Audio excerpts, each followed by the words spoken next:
농작물을 포전 매매로 계약을 했는데 수확기가 돼도 매수인이 연락이 없어요. 계약금과 중도금을 받은 상태인데 빨리 수확을 해야 다음 작물을 파종을 하는데 어떻게 해야 할지, 임의로 수확해서 저장고에 보관을 하면 위법인가요? 이 포전 매매라는 게 질문에서도 나왔듯이 일단 씨 뿌리기 전에 계약을 하는 거거든요. 그래서 나중에 이 밭에서 나는 작물은 다 사겠다. 내가 사겠다. 딴 데 팔지 마라 이러는데 그 수확기 돼서 그 이른바 산지 매매상들이 이제 직접 이렇게 다니면서 밭대기를 이제 사시는 분들이 있거든요. 전문적으로. 그런 분들이 사정 변경이 생겨서 연락이 안 되거나 이런 경우가 종종 생기는 거예요. 그래서 이 사례 같은 경우는 이미 계약금하고 중도금은 받은 상황인데 작물을 이제 보내고 공급을 하고 잔금을 받으면 이제 그렇죠. 끝나는 거죠. 끝나는 건데 그 사이에 연락이 안 되는 경우는 참 답답하죠. 너무 답답하죠.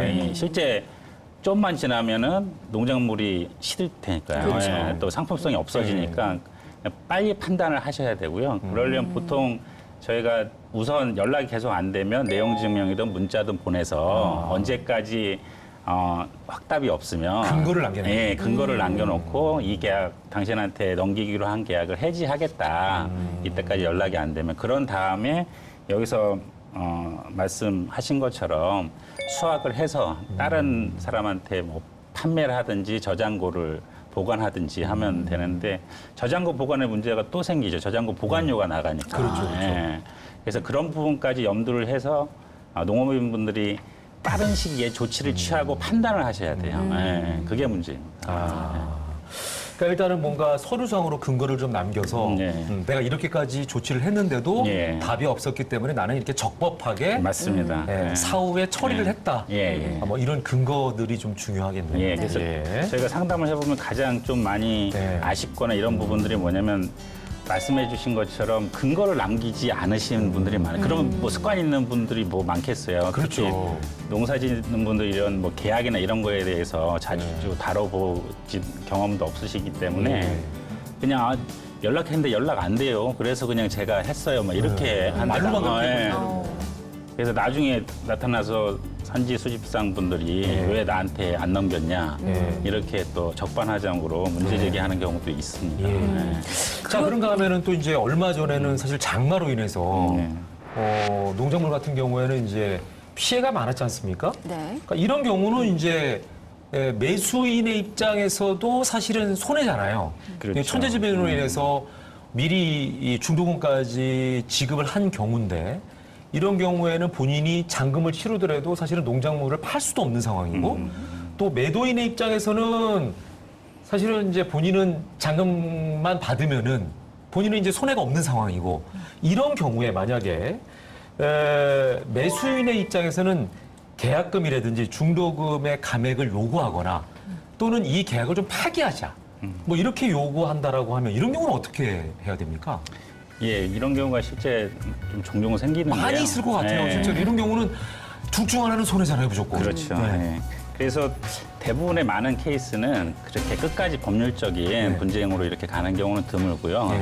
말씀하신 것처럼 당사자 간에 적정하게 조정을 하나요? 조정을 해서 합의를 해서 하는 게 가장 지혜로운 거죠. 그러니까 원칙적으로 그냥 법적인 측면에서만 보면 계약서, 그러니까 뭐 포전 매매면 포전 매매, 계약 재배면 계약 재배, 그 계약서에 따라서 자기가 다 수확을 하고 납품을 하면 매수인은, 그러니까 양수인은 대금을 지급해야 되는 게 계약상으로는 원칙이지만 이런 자연재해 같은 경우는 양측에 다 책임이 있는 사유가 아니잖아요. 그렇죠. 네, 양측에 다 책임이 있는 사유가 아니기 때문에 법적으로도 실제 일정하게 그 감액하거나 이렇게 할 수 있는 측면이 있는 거거든요. 그래서 뭐 항상 그렇지만 분쟁이 길어지면 양쪽이 다 손해인 경우가 많기 때문에 특히 농작물 같은 경우는 시기가 있어서요. 출하 시기가 있어서 소송을 가면 만약 소송을 간다고 하면 1년, 2년 가거든요.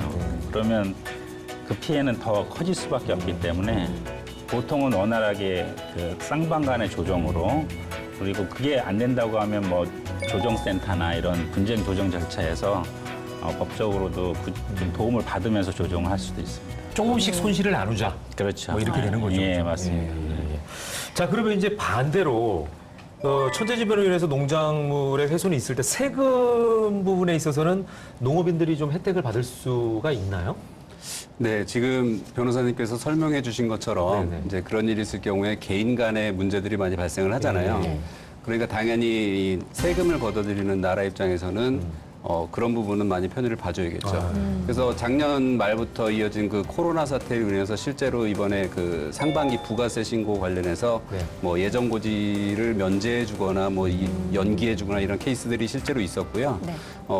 그 이후로 또 장마 때문에 많이 피해를 보셨는데 이런 천대지변으로 인한 그 손실이 발생하거나 이랬을 경우에 기본적으로 뭐 신고나 납부에 대한 기한을 연장해 주는 거는 아예 법규상으로 명확히 명시가 되어 있고요. 이건 왜냐하면 또 그때그때 생기는 상황들이 다르기 때문에 그때그때 뭐 재난 지역을 선포한다든지 뭐 그런 걸로 인해서 세금을 감면하거나 그런 관련된 신고 납부 기한을 연장해 주는 그런 것들이 그때그때 케이스별로 발표가 되고 세금상으로 감면을 적용해 주게 됩니다. 네. 그러니까 뭐 연장해 주는 거는 이제 기본적으로 갈 수도 있고 네. 예, 그 이외에 이제 세금을 감면해 주거나 깎아주는 네네. 경우도 생길 수도 있고 상황에 그렇죠. 따라서 예. 이렇게 경우에 좀 다를 수 있다 이렇게 말씀해 주셨습니다.